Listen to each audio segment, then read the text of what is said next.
శుభం వ్యాధ శ్రీ గురుభ్యో నమః. కన్యా రాశి వారికి ఫిబ్రవరి 15వ తారీఖు నుండి 28వ తారీఖు వరకు ఏ విధంగా ఉందన్న విషయాన్ని మనం విశేషం తెలుసుకోవడం ప్రయత్నం చేద్దాం. కన్యా రాశికి మనం చూసుకుంటే పంచమ భావంలో కుజుడు ఉచ్చస్థితిలో ఉన్నాడు. షష్ఠస్థానంలో శుక్రుడు, రవి, బుధుడు, రాహువు కనబడుతున్నారు. సప్తములో మనకు శనీశ్వరుడు కనిపిస్తున్నాడు. అదేవిధంగా రాజ్యంలో బృహస్పతి వక్రంలో ఉన్నాడు. వ్యయంలో కేతు ఉన్నాడు. కొంతవరకు దైవబలం పెంచుకోవడం చేసే ప్రయత్నంలో సక్సెస్ఫుల్ అవుతారు. ఇంకా కొన్ని కార్యక్రమాలు ఏవైతే మోక్షం అంటే సమస్యలు ఏవైతే అవన్నీ పరిష్కారం అయ్యడానికి అవకాశం ఉంటాయి. చిక్కుముళ్ళు ఏమైనా ఉంటే అవన్నీ విడిపోయి మీకు కొంతవరకు మార్గము సఫలీకృతమయ్యే అవకాశం బాగా కనిపిస్తున్నాయి. ఉద్యోగరీత్యా మీరు చేసే ప్రయత్నాల్లో కూడా ఎప్పటి నుండో చేసే ఉద్యోగానికి కొత్త ఉద్యోగ ప్రయత్నాలు ఏవైనా చేస్తున్నారో వాటిలో కొంత సఫలీకృతమయ్యే అవకాశం ఉంటుంది.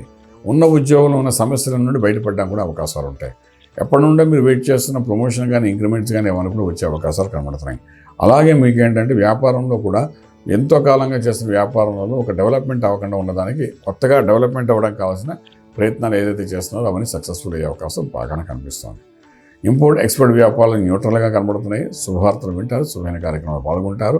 హౌసింగ్లోను అదేవిధంగా విశేషంగా ఇండస్ట్రియల్ లోను ఇలాంటివన్నీ చేసే ప్రయత్నాల్లో మీకు ఒక డెవలప్మెంట్ అది కనబడే అవకాశం ఉంటుంది. ఎంతో కాలంగా మన శరీరం, మన ఆరోగ్యం, అదేవిధంగా మన యొక్క ఉద్యోగం, వ్యాపారంలో ఒక స్థిమితంగా ఉండిపోయి ఎదగకుండా ఉండడం అనేది జరిగింది. దానికి ఒక శ్రీకారం ఇప్పుడు జరుగుతుంది.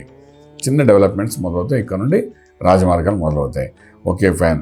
ఇక్కడ శుభమైన వార్తలు వింటారు. భూమి పూజ, శంకుస్థాపన కార్యక్రమంలో పాల్గొంటారు. శుభకార్యంలో పాల్గొంటారు.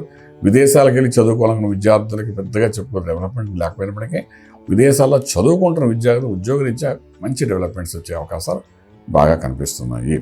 ఏదైనప్పటికీ ఆరోగ్యమే మహాభాగ్యం అంటాం కాబట్టి ఇక్కడ food industry, pharma industry, agriculture industry కొంచెం రైజింగ్ ఉన్నది. అలాగే ఆరోగ్య సూత్రాలను పాటించేటప్పుడు సప్తములో శనీశ్వరుడు, అదేవిధంగా 6వ ఇంట్లో 4 గ్రహాల కూటమి ఏదైతే ఉందో దీని ప్రభావం మీ మీద పడుతుంది కాబట్టి ఎముకలకు సంబంధించిన కొన్ని దోషాలు వచ్చే అవకాశం ఉన్నా అది మోకాల నుండి దిగువ భాగంలో వస్తాయి కాబట్టి కొంచెం జాగ్రత్త వహించండి. అలాగే మంత్రం దగ్గరికి వచ్చినప్పుడు చండీ సప్తస్థితి పారాయణం చేయించుకోవడం ప్రయత్నించండి. లేదంటే అష్టోత్తరం చదువుకోండి. లేకపోతే అమ్మవారి యొక్క అనుగ్రహం పొందడానికి చేయాల్సిన ఏ కార్యమైనా చేసుకుంటూ ముందుకు వెళ్ళడం ప్రయత్నించండి. కొంతవరకు మానసిక ఒత్తిడిని బయటపడతారు. రాజమార్గంలో రాజ్యం పొందగలుగుతారు. శుభం వ్యాధి. పూర్తి వివరాలకు సంప్రదించండి శ్రీ వేదమాత గాయత్రి జ్యోతిష్యాలయం, బ్రహ్మశ్రీ మంతా సూర్యనారాయణ శర్మ గారు, Srinilayam, first floor, 101, Sai Vaibhav layout, Chitrapuri colony పక్కన, కాజాగూడ, హైదరాబాద్ 500008.